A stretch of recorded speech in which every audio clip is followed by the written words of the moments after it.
Ternyata pasien dengan psoriasis itu memiliki juga gangguan metabolic syndrome. Di mana metabolic syndrome ini bahayanya adalah apabila terganggu seperti kita tahu dapat meningkatkan resiko gangguan vaskular.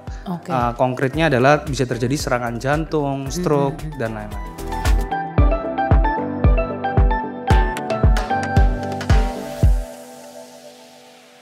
Halo Maya Friends, kembali lagi ke Maya Pada Hospital Podcast bersama dengan saya Dania Najmi.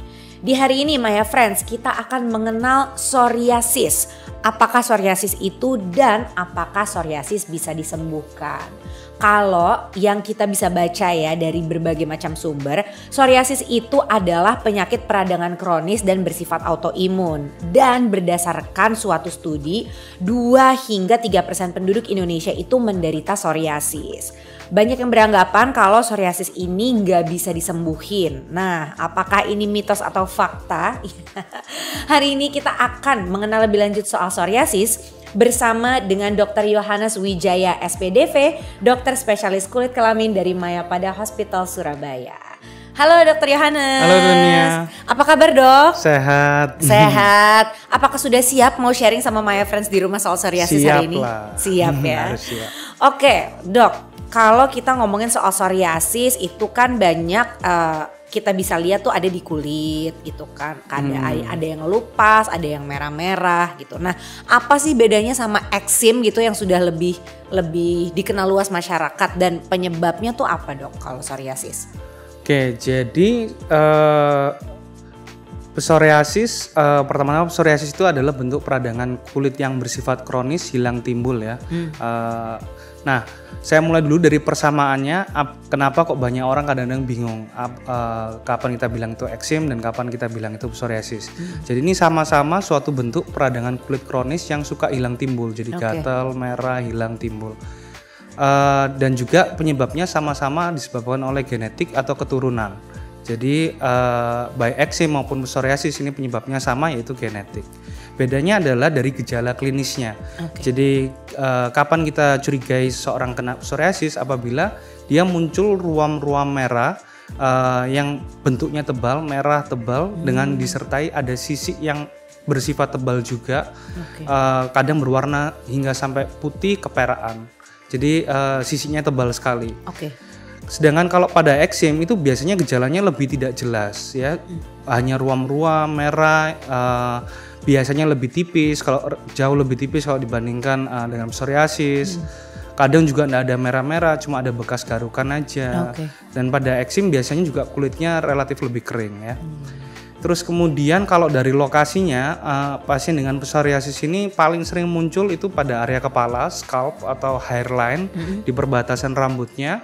Terus dia lebih sering juga pada area yang terbuka, yang sering terkena trauma seperti pada lutut dan juga pada siku. Sedangkan kalau pada orang-orang dengan eksim, dia lebih seringnya pada pipi, dada, punggung dan juga lipatan tangan dan lipatan kakinya. Jadi lokasinya juga berbeda. Jadi itu yang saya rasa membedakan antara psoriasis dan eksim. Jadi kita bisa lihat dari gejalanya beda-beda ya dok. Gejalanya beda. Kalau dari penyebabnya sendiri dok, ada perbedaan nggak ya antara psoriasis dan juga eksim? Penyebabnya sama-sama disebabkan oleh genetik, cuma genetik yang berbeda. Jadi pada eksim itu akibat genetiknya mengakibatkan kulitnya cenderung jauh lebih kering, ada gangguan barrier kulitnya yang mengakibatkan kulitnya kering dan sensitif, gampang merah, gampang gatal dan kering sekali. Sedangkan pada psoriasis karena genetiknya, jadi kulitnya jadi super sensitif sehingga kulit itu biasanya tumbuhnya siklus kulit kurang lebih 28 hari atau 1 bulan. Jadi pada kasus psoriasis itu dia tumbuh jauh lebih cepat sehingga efeknya adalah pada gejala klinisnya adalah muncul ruam merah dengan sisik yang super tebal tadi itu. Yang sangat tebal dan bentuknya merah-merah. Jadi kalau penyebabnya sama-sama genetik. Gitu. Nah, psoriasis ini penyakitnya menular nggak? Jadi kalau misalnya ada Maya Friends yang tahu nih, ada kerabatnya psoriasis berarti kita harus jauhi gitu. Menular nggak sih dok? Jadi kalau psoriasis sama dengan eksim sama-sama tidak menular karena penyebabnya adalah genetik. Jadi dia tidak menular tapi menurun. Jadi jangan khawatir ya, pasien dengan psoriasis tidak menular. Jangan takut untuk bertemu dengan orang lain atau bertemu dengan pasien dengan psoriasis. Oke, tadi dokter kan sempat bilang kalau psoriasis itu biasanya di area hairline gitu atau siku dan juga lutut. Nah, bisa nggak sih psoriasis itu menyebar ke area tubuh lain atau emang dia spesifik memang di situ gitu? Jadi psoriasis ini pada kasus yang ada ringan, sedang dan berat ya. Kalau yang ringan mungkin hanya ada merah di lututnya atau sikunya atau ada merah di kepalanya. Sedangkan pada kasus yang lebih berat apabila tidak dikontrol dengan baik, maka psoriasis ini dapat meluas ke seluruh tubuh. Jadi bisa semua anggota tubuh bisa terkena, bahkan seluruh tubuh pun bisa terkena pada kasus yang berat sekali. Kalau hal-hal yang meningkatkan resiko gitu untuk kita bisa terkena psoriasis tuh apa aja dok gitu. Jadi mungkin bisa jadi informasi bagi my friends di rumah untuk waspada gitu dan menghindari hal-hal tersebut. Gimana dok? Jadi faktor resiko berarti kita bicara tentang faktor pencetus seseorang ini muncul kembali psoriasisnya. Jadi banyak sekali hal yang dapat mencetuskan dari psoriasis ini. Mulai dari infeksi seperti batuk pilek, demam, sakit tenggorokan, itu semua bisa mencetuskan kekambuhan dari psoriasisnya. Perubahan hormonal juga bisa seperti kehamilan, menstruasi, menopause dan yang lain-lainnya.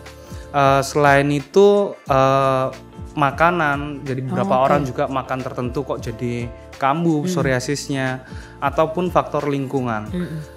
Trauma juga bisa, benturan, gesekan, iritasi. Makanya itu pasien dengan psoriasis harus menjaga baik-baik kulitnya agar dia tidak gampang untuk kambuh-kambuhan. Ya itu. Kalau psoriasis sendiri dok, apakah bisa terus dia berkembang gitu menjadi kanker kulit atau jadi penyebab kanker kulit dok? Nah sebenarnya psoriasis dan kanker kulit ini dua hal yang berbeda. Jadi sampai saat ini tidak ada bukti yang mengatakan bahwa pasien dengan psoriasis ini dapat berubah menjadi kanker kulit. Jadi sampai saat ini tetap psoriasis sendiri, kanker kulit sendiri. Jadi tidak berhubungan dan tidak bisa mengakibatkan terjadinya kanker kulit. Jadi itu dua hal yang berbeda yang kalau misalnya kita terkena psoriasis gitu, tidak perlu terlalu khawatir itu akan menjadi kanker kulit gitu ya dok ya? Betul, jadi psoriasis ini memang secara umum dia tidak berbahaya, cuma sangat mengganggu secara kosmetik.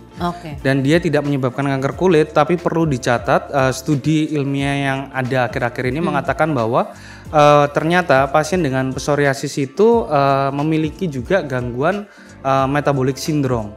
Gangguan metabolic syndrome itu artinya pasien dengan psoriasis ini ketika diteliti banyak yang disertai dengan adanya diabetes atau gula darah, ada kolesterol, ada juga biasanya cenderung lebih gemuk secara BMI-nya. Di mana metabolic syndrome ini bahayanya adalah apabila terganggu seperti kita tahu dapat meningkatkan resiko gangguan vaskular. Konkretnya adalah bisa terjadi serangan jantung, stroke dan lain-lain. Jadi pasien dengan psoriasis ini dibandingkan dengan orang yang tidak mengalami psoriasis memiliki resiko yang lebih tinggi untuk terjadinya gangguan vaskular tersebut. Sehingga makanya waktu tiap kali kontrol ke dokter, biasanya kita juga akan lakukan observasi untuk menilai apakah ada gangguan tersebut gitu. Kalau penanganan psoriasis sendiri bagaimana dok? Penanganan psoriasis tergantung dari derajat keparahan dari penyakitnya. Jadi ada yang ringan, sedang dan berat. Jadi ringan itu kita katakan apabila kurang dari 3 atau 5% luas permukaan tubuhnya, atau yang bersifat lokal aja, cuma merah sedikit di tangan atau di kaki atau di kepalanya. Jadi apabila kasusnya masih ringan, kita bisa berikan terapi cukup dengan krim saja atau oles, krim dan salep. Tapi apabila keluhannya istilahnya tidak mempan menggunakan krim atau salepnya, atau bahkan dia sudah mulai meluas, muncul di tempat yang lainnya, kualitas hidupnya juga mulai terganggu, kita bisa kombinasi dengan pengobatan sistemik. Itu sistemik itu maksudnya melalui obat minum ataupun injeksi. Bisa juga kita lakukan fototerapi untuk mengontrol penyakit dari psoriasis ini.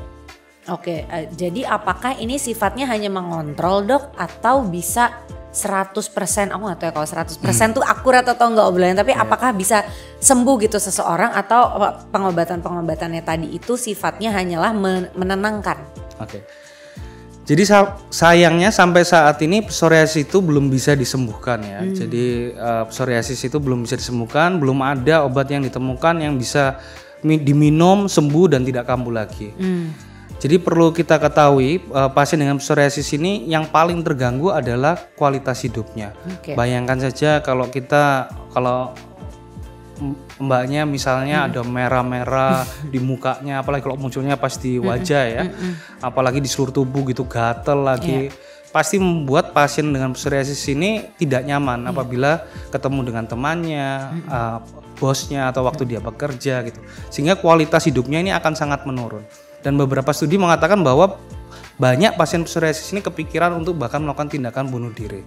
Jadi yang paling berbahaya yang paling mengganggu dari psoriasis ini adalah sebenarnya gangguan kualitas hidupnya. Jadi untungnya pengobatan yang ada saat ini itu bisa membantu untuk meningkatkan kualitas hidup pasien. Jadi memang tidak bisa sembuh total, tapi kita bisa kontrol sehingga setidaknya pasien-pasien dengan psoriasis ini bisa menjalani aktivitas kehidupannya sehari-hari, aktivitas sosialnya sehari-hari dengan lebih nyaman gitu. Oke, baiklah Dr. Yohanes. Untuk menutup perjumpaan kita pada episode kali ini, boleh nih di-share ke Maya Friends yang ada di rumah. Kira-kira hal apa nih Dok yang bisa kita lakukan untuk mencegah agar kita tidak terkena psoriasis? Oke, jadi hal-hal yang bisa kita lakukan untuk mencegah pada prinsipnya adalah pola hidup yang sehat ya. Pola hidup yang sehat itu meliputi makan makanan yang bergizi, yang sehat, hindari junk food atau makanan cepat saji, terus olahraga yang cukup, tidur cukup, jangan begadang, jangan stres, jadi perbanyak meditasi dan ibadah. Jadi konsepnya adalah pola hidup yang sehat. Jadi sederhananya adalah semua yang kita asumsikan itu sehat itu sebaiknya dilakukan.